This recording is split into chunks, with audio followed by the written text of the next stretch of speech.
Hello दोस्तों। आइए आज हम लोग सीखते हैं श्रीलंका के बारे में पढ़ते हैं, जो कि हमारा पड़ोसी देश है। यूपी ट्रिपल एस सी पेट के सिलेबस में कहा गया है कि भारत के पड़ोसी देशों के बारे में क्वेश्चन पूछा जाएगा। तो उसी के उसी वहीं से शुरू करते हैं हम लोग, श्रीलंका से। तो इसका पुराना नाम क्या था? सीलोन। श्रीलंका। श्रीलंका पर भी अंग्रेज़ों का शासन था। लेकिन श्रीलंका जो है आज़ाद कब हुआ? 1948 में। श्रीलंका आज़ाद कब हुआ? 1948 में। तो पहले इसका नाम शिलोन था। बाद में इन्होंने 1972 में जो है, आज़ाद तो 1948 में हो गया, बट नाम इन्होंने 1972 में आकर के अपना नाम चेंज किया, सीलोन। सीलोन से श्रीलंका रखा गया नाम।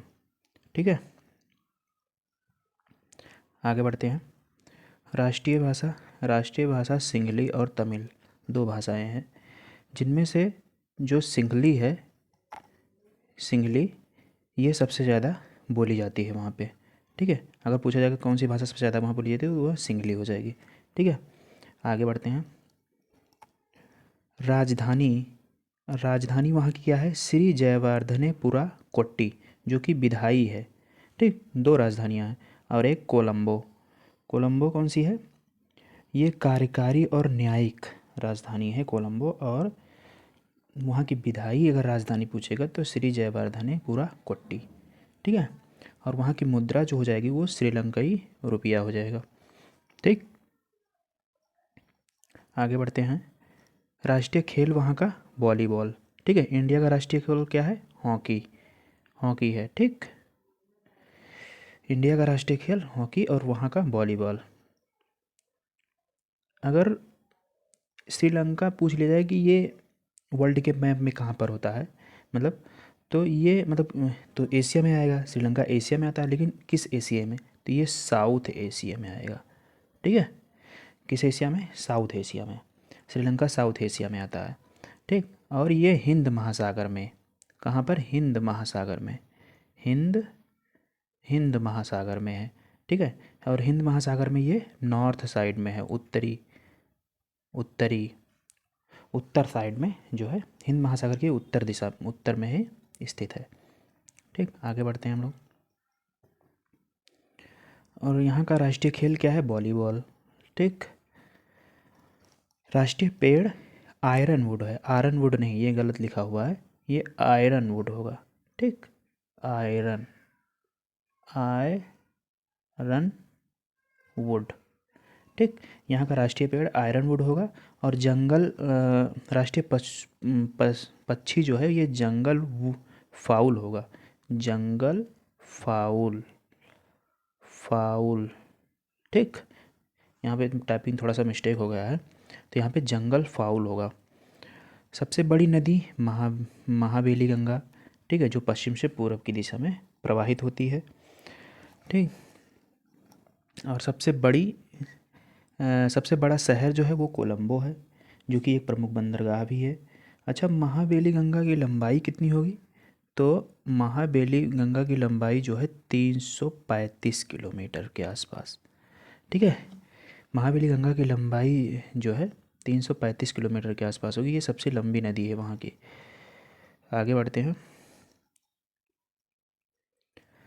सबसे बड़ा पर्वत पूछेगा तो हो जाएगा पिदुरुत्त लगला, श्रीलंका का सर्वोच्च बिंदु है, सबसे ऊंचा है।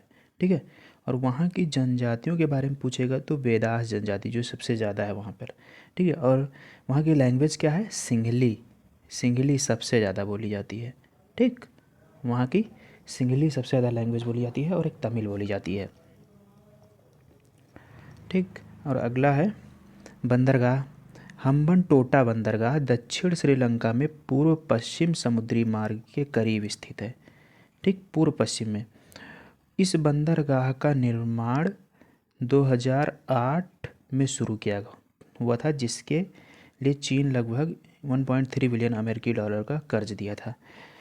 ये इसमें ऐसा हुआ कि श्रीलंका ने चीन वालों से कि कर्ज लेकर के जो है इस मतलब कि इस बंदरगाह का जो है विकास किया, इसको बनाया, इसका निर्माण किया।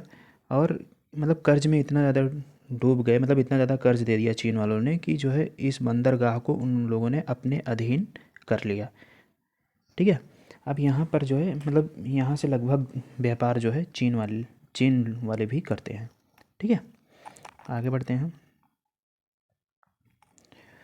श्रीलंका का भूगोल होगा, भूगोल नहीं, भूगोल। श्रीलंका का भूगोल मतलब कि अभी जो मैंने बताया था आपको कि हिंद महासागर के उत्तरी भाग में स्थित है और ये साउथ एशिया में है, साउथ एशिया के अंतर्गत आता है।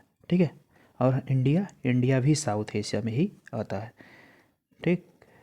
नेक्स्ट आगे बढ़ते हैं। पाक जल संधि मतलब भारत भारत के तमिलनाडु राज्य और श्रीलंका के उत्तरी प्रांत के जाफना जिले के बीच स्थित एक जल संधि है। पाक जल संधि जो है ये भारत के तमिलनाडु राज्य और श्रीलंका के जाफना, उत्तरी प्रांत के जाफना जिले के बीच में स्थित एक जल संधि है। मतलब अगर ऐसा पूछ लिया जाए कि भारत और श्रीलंका के बीच में कौन सी जल संधि है, तो हमारा आंसर हो जाएगा पाक जल संधि। ठीक। पाक जल संधि, पाक से कंफ्यूज नहीं होना है कि भारत और पाकिस्तान के बीच में, नहीं, भारत और श्रीलंका के बीच में पाक जल संधि है।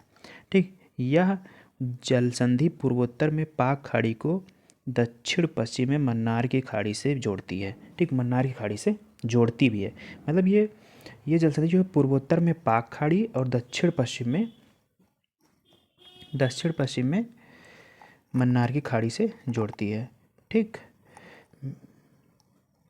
मेरे कहने का मतलब है, मान लो ये जो है ये इंडिया है, ठीक है, और ये यहाँ पर कहीं जो है ऐसे श्रीलंका है। ठीक। तो यहाँ पर ये स्ट्रेट जो है यही है पाक जल संधि। ठीक, आगे बढ़ते हैं। पाक जल संधि के दक्षिणी छोर पाक जल संधि के दक्षिणी छोर पर प्रसिद्ध राम सेतु स्थित है, जिसे आदम पुल के नाम से आता है। एडम ब्रिज, एडम ब्रिज के नाम से भी एडम ब्रिज बोला जाता है इंग्लिश में, एडम ब्रिज। ठीक। पाक जल संधि के दक्षिण छोर पर प्रसिद्ध राम सेतु स्थित है। ठीक। इसकी लंबाई लगभग कितनी है, तो इसकी लंबाई हो जाएगी 48 किलोमीटर। इसकी लंबाई जो है 48 किलोमीटर होगा। ये वहीं पर स्थित है। अच्छा, पंबन द्वीप अगर पूछा जाए कि पंबन द्वीप कहाँ पर है, पंबन द्वीप, तो ये इंडिया में ही है पंबन द्वीप। ये पंबन द्वीप का मतलब कि ये जो है रामेश्वरम का नाम सुना होगा, ये रामेश्वरम का ही जो है दूसरा नाम है। ठीक है, रामेश्वरम को ही पंबन द्वीप बोला जाता है। श्रीलंका के अर्थव्यवस्था किस पर निर्भर है, तो पर्यटन पर निर्भर है। ठीक। श्रीलंका को अंग्रेज़ों से आज़ादी जो है 1948 में मिल गई थी। इसने अपना नाम 1972 में श्रीलंका रख लिया। मतलब इन्होंने 1972 में जो है अपना नाम, पहले इनका नाम था सीलोन, इनका पहले नाम था शीलोन। ठीक है। आई होप आप लोगों को समझ में आया गया होगा जितनी भी चीज़ें हम लोगों ने आज कवर की। ठीक है, तो अभी इसके और भी पार्ट्स आएंगे। हमारे भी जितने भी पड़ोसी देश हैं, जैसे पाकिस्तान है, भूटान है, नेपाल है, सब पर एक एक वीडियो आएगी। आई होप आप लोगों को समझ में आया होगा। तो चैनल को सब्सक्राइब कर लीजिए और अगली वीडियो कल ही डाल दूँगा मैं।